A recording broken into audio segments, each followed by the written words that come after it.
The jungle was thick and silent, the kind of silence that feels alive. A narrow path wound through the trees where old roots twisted like ancient snakes. The birds had stopped singing, and even the wind seemed afraid to move. Deep inside that jungle stood a small wooden hut, old and half-broken, covered in green moss. It belonged to a man named Elias, the woodcutter. Every morning he woke before sunrise, his axe resting by his bed, the sound of distant howls echoing through the fog. He wasn't afraid of the jungle. He'd lived there all his life. But lately, something had changed. The forest had grown colder, the nights longer, and the animals had started acting strange. He'd find deep claw marks on his door, but not from any animal he knew. One evening, as he was chopping firewood, two strangers appeared on the path. They were a young couple, Ryan and Mia, travelers who had lost their way. The rain was coming down hard, and with night falling, Elias welcomed them inside. The hut felt warmer with company, but the forest outside whispered as if it were listening. They sat near the fire, talking softly, until Elias noticed something odd. Every time lightning flashed, the shadows inside the hut seemed to move on their own. Mia laughed nervously, brushing it off as just their imagination. But Ryan swore he saw someone standing outside the window, a fleeting figure in the storm, even though no one was there. Elias, trying to reassure them, went out to check, taking his axe and lantern. The rain hissed against the firelight, but the woods were empty. He called out, his voice swallowed by the storm. When he came back, the door was open wider than he'd left it. Inside, Ryan's face was pale. He said someone had whispered his name, right in his ear. Elias locked the door, the heavy bolt sliding into place with a thud. He told them stories of old forest spirits, the ones who guard forgotten places, hoping to explain away the strangeness. Mia didn't believe it, until she heard footsteps on the roof. They all froze. The sound was slow, heavy, like bare feet walking in circles right above them. Elias grabbed his axe, his knuckles white, motioning for silence. Suddenly, the sound stopped. Only the rain remained, drumming against the shingles. They waited for hours, too afraid to sleep, jumping at every creak of the old hut. At dawn, as the first gray light filtered through the window, they found strange mud prints inside the room. They were small, like a child's, but no child lived anywhere near here. Ryan wanted to leave immediately, but their car was miles away, lost to the overgrown trails. Elias, feeling responsible, offered to guide them through the forest later that day. As morning broke, they noticed something even more unsettling. The forest animals had gathered near the hut, foxes, owls, even a deer, all standing perfectly still, staring at the front door. Mia whispered, "It's like they're watching us." When Elias stepped outside, every single animal turned its head toward him in perfect unison. Then, as suddenly as they'd appeared, they scattered back into the trees, leaving the clearing in an unnerving silence. Trying to calm everyone's nerves, Elias led them to a nearby stream. But any sense of peace was shattered when Ryan found something floating in the water. It was an old, soaked photograph of a family standing in front of Elias's hut. The man in the picture looked exactly like Elias, but the date printed on the back was from 1932. Elias froze. He stared at the photo, his mind racing. He didn't understand. He had no memory of ever taking that picture. Mia asked if this was some kind of sick joke, but the confusion and terror in his eyes told them it wasn't. When they hurried back to the hut, the door was wide open again, even though Elias had locked it. The fire was out. The room was colder than the forest air itself. And in the corner, a fresh set of muddy footprints led straight to Elias's bed, and just stopped. There was no trail leading away. Mia backed away, trembling. "Where's the rest of the trail?" she whispered. Elias didn't answer. He knelt down and saw that the footprints ended right where his bedpost touched the floorboards. Beneath it, something glimmered in the dim light. A small wooden box, carved with strange, unfamiliar symbols. He lifted it carefully. Inside was a child's toy, a carved wooden doll with one eye missing. The moment his fingers touched it, the wind outside howled like a banshee, and every window in the hut slammed shut at once. The dead embers in the fireplace reignited by themselves, burning with an unnatural blue flame. Ryan grabbed Mia's hand, shouting for Elias to drop the box, but it was too late. The doll's single painted eye turned and looked straight at them. Elias screamed, throwing the doll into the fire, but the flames didn't burn it. Instead, the wooden doll began to smile. The hut's walls started to shake, the roof creaked and groaned, and whispers filled the air. Voices of children crying, laughing, all of them calling Elias's name. He stumbled back, clutching his head, overwhelmed by the sound. Ryan and Mia ran for the door, pulling and shoving, but it wouldn't budge. It was sealed shut. Through the window, they saw them. Shapes moving in the fog. Pale, ghostly figures standing among the trees, watching the hut. Then, one by one, small handprints began to appear on the window panes from the outside. Dozens of them, pressing against the glass. Elias shouted for them to stay behind him, raising his axe, his face a mask of primal fear. The whispers stopped suddenly. A dead, heavy silence fell over the room. And then, knock, knock, knock. 3 soft, deliberate knocks on the door. Mia's voice was barely a whisper. "Who's there?" A child's voice replied from the other side, clear and sweet. "Can we come in now?" The rain had finally let up, but the silence that fell over the forest was anything but peaceful. It was heavy, suffocating. Here we were, the 3 of us, me, Ryan, and Mia, standing outside this creepy little hut in the middle of nowhere. I reached for the door handle, my own hand feeling cold and clammy. Just as my fingers brushed the metal, a child's voice whispered from the other side. It was so soft, so cold, it felt like ice sliding down my spine. Behind me, I could hear Ryan and Mia catch their breath.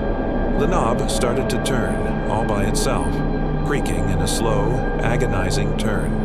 But the door never actually opened. Instead, a thin, ghostly fog began to seep through the crack at the bottom, curling around our feet like smoke. My heart was a drum against my ribs. I took a step closer, my voice barely a whisper when I called out, "Who's there?" Silence. The voice was gone. I slammed the door shut, locking it not once, but twice. The moment the bolt slid home, the air inside the hut dropped a few degrees. It felt heavy, thick. I saw someone out there, through the window. Mia just shook her head, her eyes wide with fear. "Don't say that, Ryan. Just don't." The fire in the hearth, our only source of warmth and light, suddenly flickered and shrank, its flames growing weak. I moved to add more wood, hoping to bring it back to life. But as the new logs caught, the flames didn't burn orange or yellow. They burned a sickly, ethereal blue. I stumbled back, staring at the unnatural light. It cast strange, dancing shadows on the walls, shadows that seemed to twist and move on their own. Mia grabbed Ryan's arm, her knuckles white. "We should leave," she Elias, "we need to get out of here." I turned to agree with her, to say anything, but the words caught in my throat. From the darkest corner of the room, a soft giggle echoed. It was the sound of a child playing hide-and-seek. Ryan snatched the lantern, his hand shaking so much the light danced wildly across the floorboards. The corner was empty. A small wooden doll, one we'd found earlier, started to roll out from under the table. It moved slowly, deliberately, coming right for us. No one was touching it. No one was near it. Mia's whisper was ragged. "Elias, you burned that thing. I saw you." I could only nod, my own voice shaking. "I did." The doll stopped right at my feet. Its single, painted-on eye seemed to turn, to look right up at me. Just then, the wind outside began to howl, a furious, mournful sound that rattled the window panes. The fire in the hearth roared, shooting high into the chimney before it died completely, plunging us into absolute, terrifying darkness. Something moved behind us. I fumbled for the lantern, my hands shaking so badly it took me 3 tries to get it lit again. The weak, flickering light revealed something new on the floor. Muddy footprints, like a child had been running in circles all around us. "They came in," Ryan whispered, his voice full of dread. I couldn't say anything. I just stared. And then, with a deafening, thunderous bang, the door slammed shut. The air grew thick, so thick it felt alive, like we could feel it pressing in on us. We scrambled back, huddling together in the center of the room. That's when the whispering started again. Children's voices, soft and overlapping, speaking in a language we couldn't understand. Then, one voice cut through the others, clear and chillingly close. "You left us here." I couldn't take it anymore. I spun around, shouting into the darkness, "Who? Who are you?" There was no reply, only the creaking of the hut's walls, the wood groaning and stretching as if the whole structure was breathing. The strange symbols we'd noticed carved near the window began to glow with a faint, eerie light. Mia was crying now. "Elias, what is this place? What's happening?" I just shook my head, the terror so complete I could barely think. It was already like this when I found it. Ryan, trying to be brave, stepped toward the wall, reaching out to trace one of the glowing marks. The instant his finger made contact, a loud, heavy knock echoed through the hut. Knock. We all spun toward the door, our hearts pounding. A child's voice whispered from the other side, sweet and polite. "Can we come in?" Ryan grabbed my arm. "Don't move," he hissed. I didn't need him to tell me. I raised the axe I'd been carrying, its weight a small comfort, and pointed it at the door. The handle twisted again, faster this time, rattling violently. "Stay back!" I shouted, my voice cracking. It was useless. The door burst open with an explosive gust of wind, and a thick white fog flooded the room. It swirled and churned, and then it started to take shape. Faces began to appear in the mist. The pale, hollow-eyed faces of children, all of them staring directly at me. One of them, a small boy, reached out a hand made of pure fog. Mia screamed as the mist wrapped around her arm, cold and solid. I swung the axe wildly, slicing through the shape. The fog scattered for a second, then instantly regrouped. "They know you," one of the voices said, a statement, not a question. My eyes widened in horror. No, I don't know you." The fog surged toward me. "You left us in the fire." The words hit me like a physical blow. My legs gave out and I fell to my knees, shaking uncontrollably. Ryan was there, pulling me back, yelling in my face. "Elias! What are they talking about? What fire?" I just stared blankly ahead, my mind a swirling vortex of confusion and fear. I don't remember. The wind outside became a shriek, shaking the entire hut so violently I thought it would tear apart. The lantern blew out again. Darkness. Ryan grabbed Mia, dragging her toward the back door. He wrenched it open, but there was no forest outside. No rain-soaked trees or muddy ground. Only an endless, swirling expanse of white fog. The floorboards beneath our feet began to crack and splinter, and then we saw them. Tiny handprints appearing in the dust on the floor, moving slowly, deliberately toward us. Mia was sobbing, hysterical with fear. "I didn't mean to leave them," I whispered, the words choked with a guilt I didn't understand. The fog stopped moving. The faces of the children vanished. For a long, heart-stopping moment, there was only silence. Then, slowly, a small figure began to form near the dead fireplace. A little girl. Her dress was singed and burned at the edges, and her eyes glowed with that same faint blue light from the fire. She looked right at me, her head tilted slightly. Her voice was soft, but held no forgiveness. We waited. The axe fell from my hand with a clatter. Tears streamed down my face. "I'm sorry," I whispered, the words torn from my soul. "I'm so sorry." The little girl just looked at me. Too late. and with that, the flames in the hearth roared back to life, a tidal wave of blue fire that instantly swallowed the entire room. Ryan acted fast. He grabbed Mia and pulled her toward the window. The glass shattered as they leaped through the frame. They scrambled to their feet and turned back to look for me, but the hut was gone. It had simply vanished.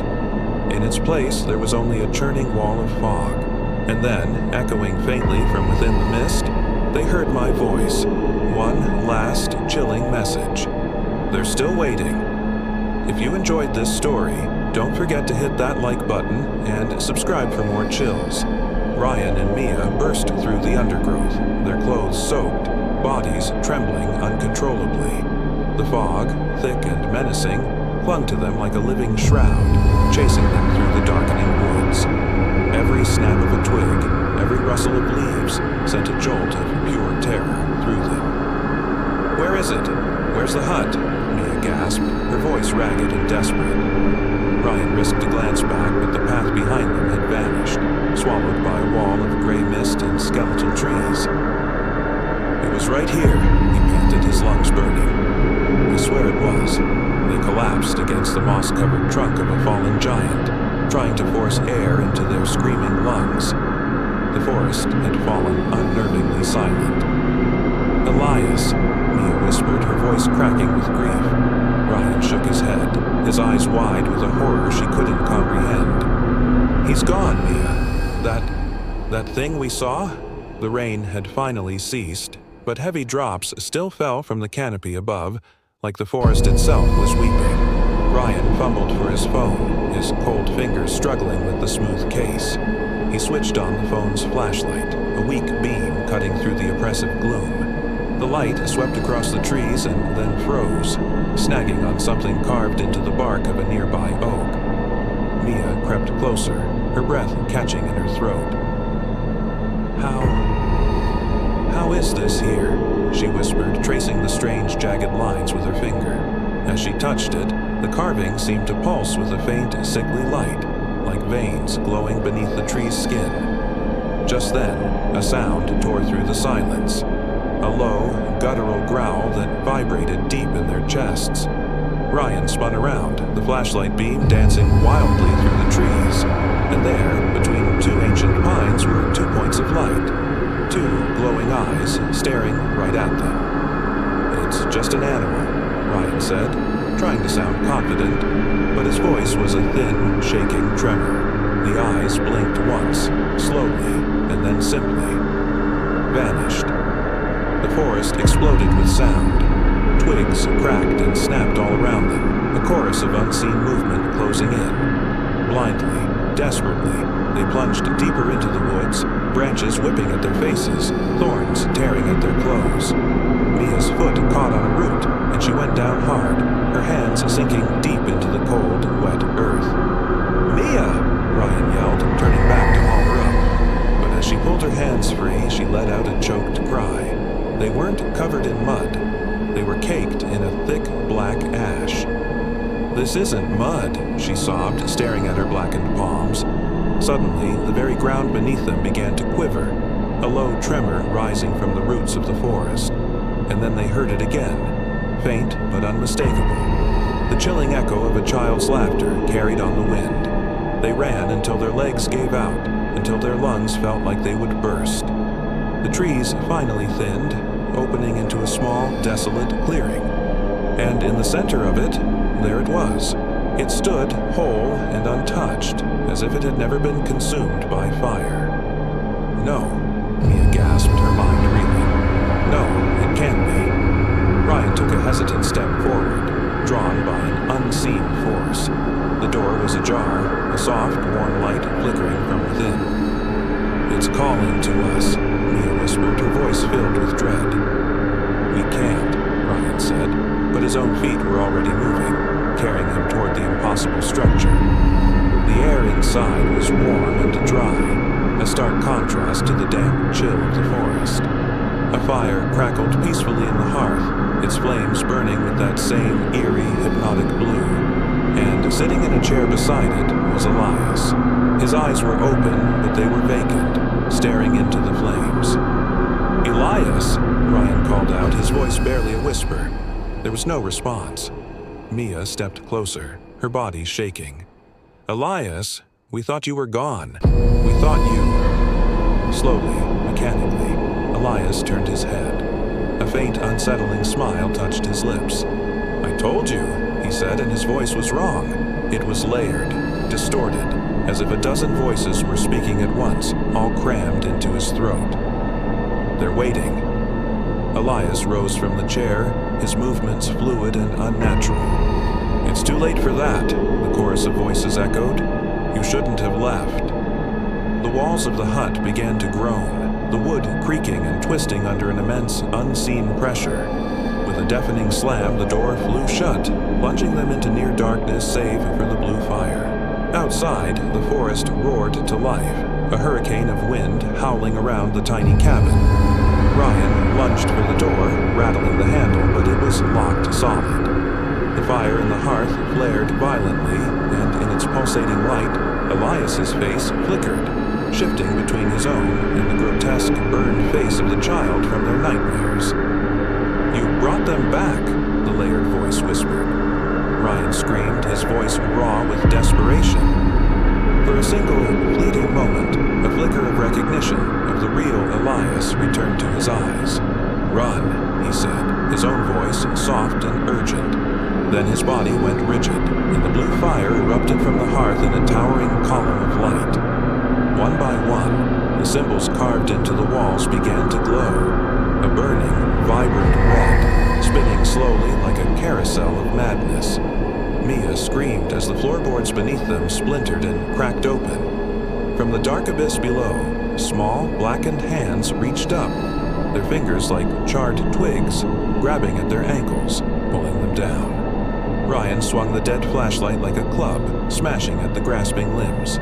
He broke free and pulled Mia toward the window, their only hope of escape. But the glass didn't show the storm-tossed forest.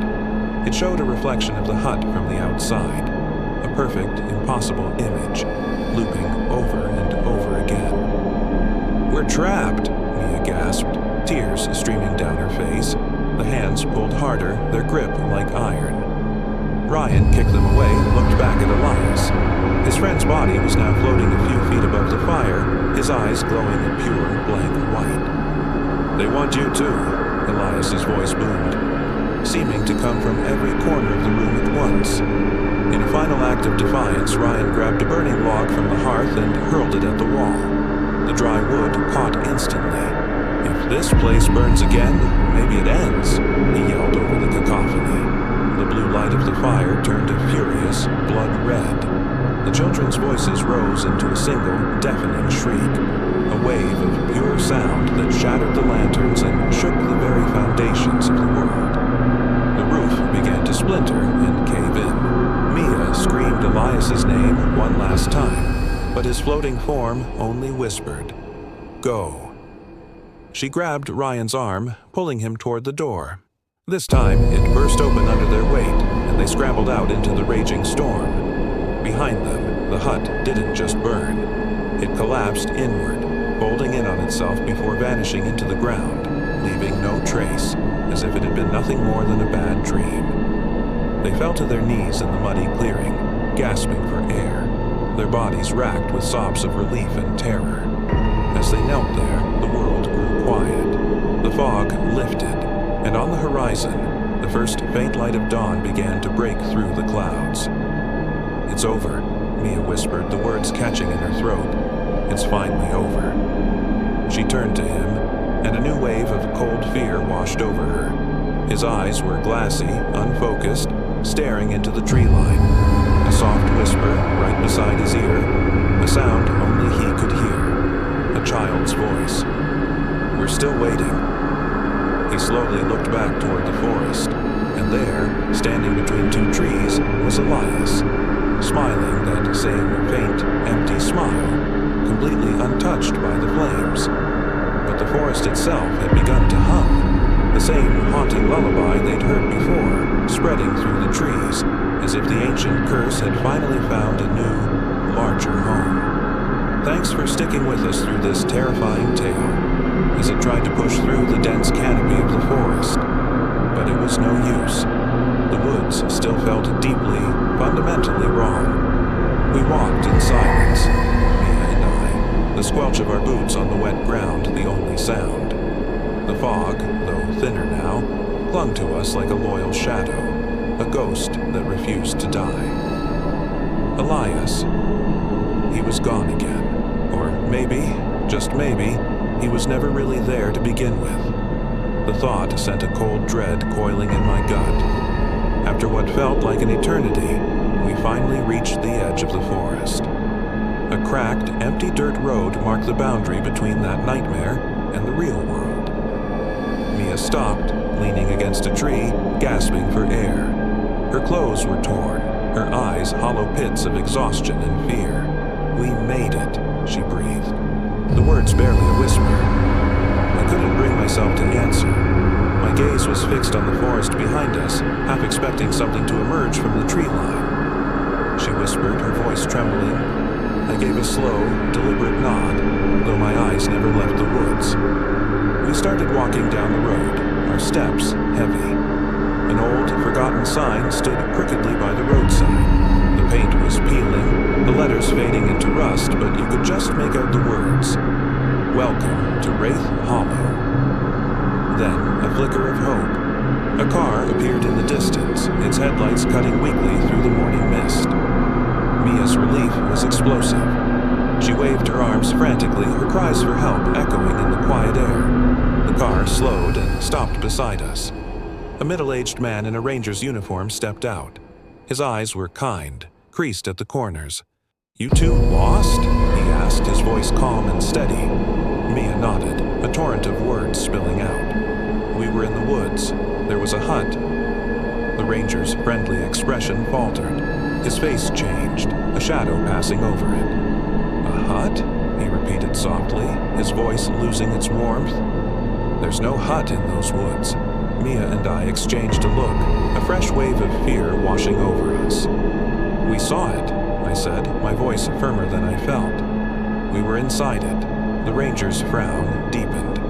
He studied us for a long moment, his kind eyes now filled with something akin to pity. "You should come with me," he said, his tone leaving no room for argument. He opened the back door of his truck. We climbed in, the silence inside the cab thick and heavy as the car rolled through the dissipating mist. After a while, the ranger glanced at us in the rearview mirror. "You said you were with someone named Elias?"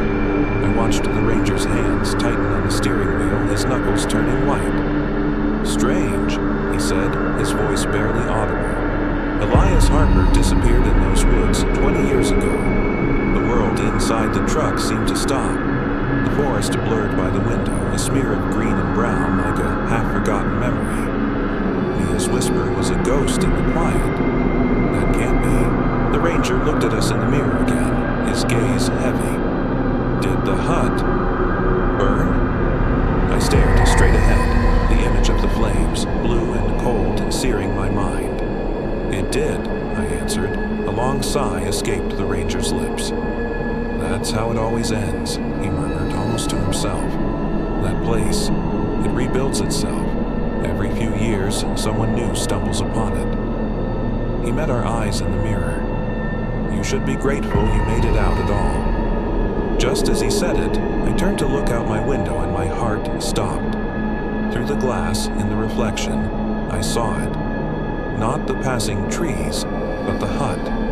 Standing there, whole and untouched as if it had been behind us this whole time. I blinked hard, and it was gone. Just the road. My breathing hitched, coming in short, sharp gasps.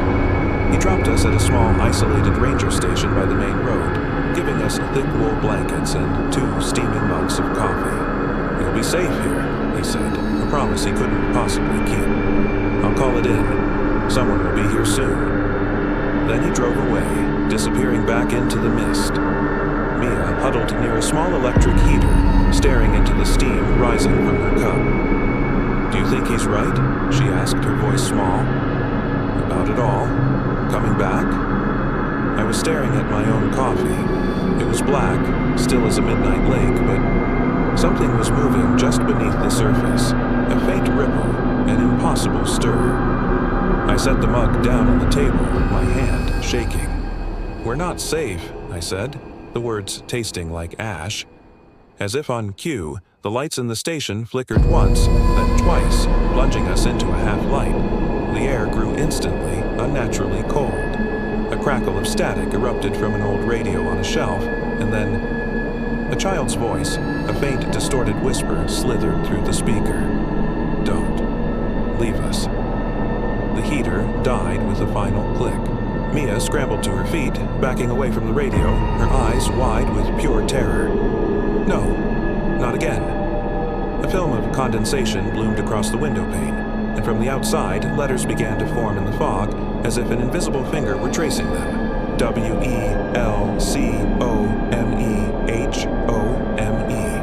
I grabbed Mia's hand and we bolted for the door. The walls of the small station began to creak, the floorboards groaning under our feet, and then we heard it. Faint at first, then growing louder, coming from the thin wooden panels all around us, the sound of children laughing, the same eerie melodic laughter from the hut. "It followed us," Mia cried, her voice breaking. I spun around and my blood ran cold. In the reflection of the fogged-up window, I saw the hut again, superimposed over our reality, and its door was opening, slowly, silently. From the reflection, a figure stepped out. It was Elias. He was smiling that gentle, kind smile that was now the most terrifying thing I had ever seen. "You shouldn't have left," he said. His voice was calm, reasonable, but it echoed with the ancient cold of the forest. They get so lonely without... The forest's song began again. That soft, endless lullaby. Mia screamed. A raw, primal sound that was quickly swallowed by the oppressive silence that followed. Hours later, the ranger returned to check on us. The station was empty. On the table sat 2 mugs of coffee, both half-finished, both still inexplicably warm. Outside, the fog had returned in force, thick and white, curling around the trees, humming a tune that no wind should ever know. And deep within the woods, the hut stood whole once more. Its door was slightly ajar, a welcoming invitation into the dark. Inside, a fire burned with an unnatural blue flame. Around it, 3 silhouettes sat in comfortable silence. 1 man, 1 woman, and a boy. All of them smiling, all of them waiting. And just before the break of dawn, a final whisper drifted from the heart of the woods, a chilling truth carried on the breeze. The forest always remembers who stays and who tries to forget.